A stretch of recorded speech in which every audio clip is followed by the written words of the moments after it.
Jasné, že každý sa spýta, že ale ako môžeme cúvať na integračnom bicykli?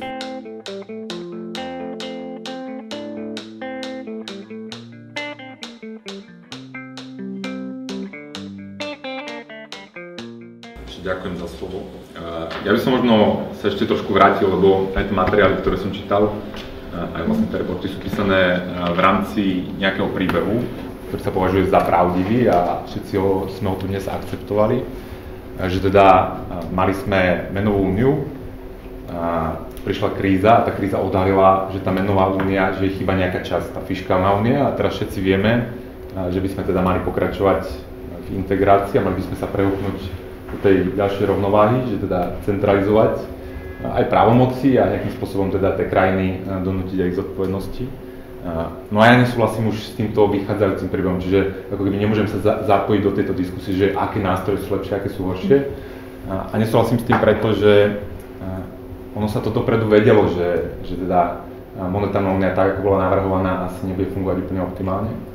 A ďalší dôkaz toho môjho príbehu je, že keď sa rozhodlo, že teda budeme zavádzať euro, tak sa nečakalo na konvergenciu tých jednotlivých krajín a tie kritéria sa plnili rôznymi podvodmi, že teda napríklad v Taliansku sa do znižovania deficitu zapojila aj Talianská centrálna banka, ktorá fiktívnymi predajmi zlata talianskému ministerstvu financií zvyšovala teda príjmy talianskeho ministerstva financií, keďže sa z toho odvádzala daň z príjmu a podobne. Ale Eurostat to neuznal ako... Následne.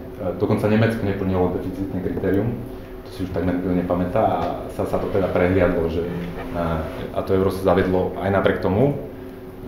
Ďalší dôkaz je, že čo hovoril vtedajší prezident Európskej komisie, všetci sme už na ňu zabudli, Romano Prodi, v roku 1999 v rozhovore pre Financial Times hovoril, že som si istý, že nás euro donúti zaviesť nové nástroje ekonomickej integrácie a hospodárskej politiky.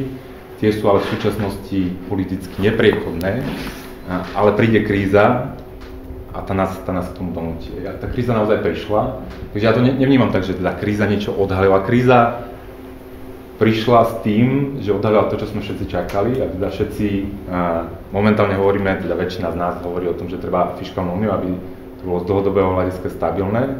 Ja vravím, že nie, že euro bolo politickým nástrojom integrácie. Euro nebolo ani tak ekonomickým nástrojom a my ho dnes ďalej využívame v snahe o ďalšiu politickú integráciu.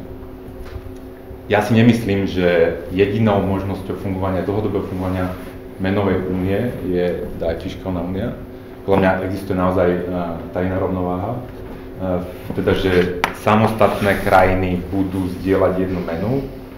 Akorát jasné, že aj ja tu vidím ten problém spoločnej pastviny, že máme niečo ako Európsku centrálnu banku, ktorá svojím voľným, aby som to tak nazval, voľným prístupom umožňuje krajinám prefinancovať si deficit na úkor všetkých ostatných.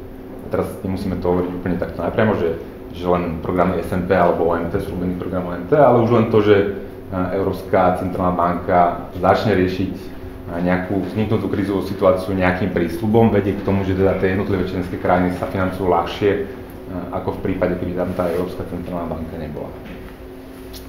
A teda, čo vidím ja ako riešenie, teda asi ste postrehli, že teda nenavrhujem fiškálnu úniu, nemyslím si, že nás fiškálna únia zachráni. Ja si myslím, že keď už to euro máme, napriek tomu, že som bol jeho veľkým kritikom, tak už sme si ho mali nechať.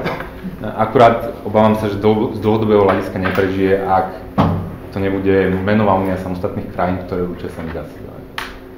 No a ja viem, že už tam nie sme, že my z toho bodu sme sa už posunuli niekde inde. V tom bode sme boli v roku 2010, potom teda v tej centrálnej banke Trichet pobehoval po tých chodbách a nevedel čo ďalej a povedal teda, že ručíme za to a začal nakupovať štátne dlhopisy.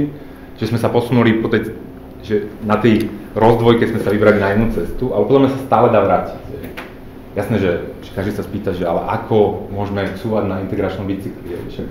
Už len zastavenie na integračnom bicykli vedie k tomu, že spadneme. Podľa mňa by sme to mali skúsiť a mali by sme sa snažiť vytvoriť z Európskej menovej únie Európsku menovú úniu samostatných krajín, ktoré na jednej strane ručia sami za seba a na druhej strane môžu teda defaultovať. Default je podľa mňa celkom silný nástroj regulácie fiškálnej zodpovednosti jednotlivých členských krajín. Samozrejme, na to treba nachystať bankový systém, teda neviem, či to bude jednoduché, Neviem, či to je vôbec možné v súčasnom nastavení fungovania toho bankového systému. Ale prečo si myslím, že to je jediná možná cesta teda pre Európu? Pretože tá fiškálna únia, napriek tomu, že s ňou nesúhlasím, ja s ňou nie len nesúhlasím, ja si myslím, že nie je možná. A teraz, že prečo si myslím, že nie je možná? Preto, že európski predstavitelia ani 7 rokov po začiatku krízy nenašli odvahu spýtať sa ľudí, že či naozaj chcú fiškálnu úniu. A podľa mňa, ak tým ľuďom tú fiškálnu úniu dáme bez toho, že sa ich spýtame, či ju chcú, tak tá fiškálna únia nebude fungovať. Ona bude fungovať, kým bude rozdávať peniaze a garancie. V tom stave sme momentálne, že teda my už máme spoločný dlh, ako Európska centrálna banka garantuje dlhopisy jednotlivých členských krajín. Čiže dlh už máme spoločný, ale keď začne tá fiškálna únia rozdávať aj príkazy na šetrenie, tak to fungovať nebude. A teraz prečo si myslím, že to nebude fungovať?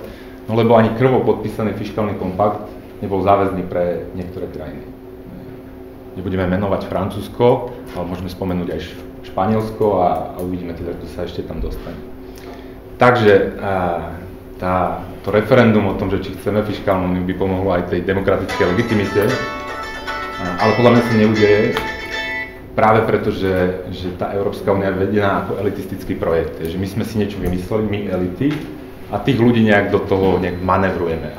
A podľa mňa z dlhodobého hľadiska, keď ľudí do niečoho manevrujete s čím ako keby vnútorne nesúhlasia, tak to neprežije.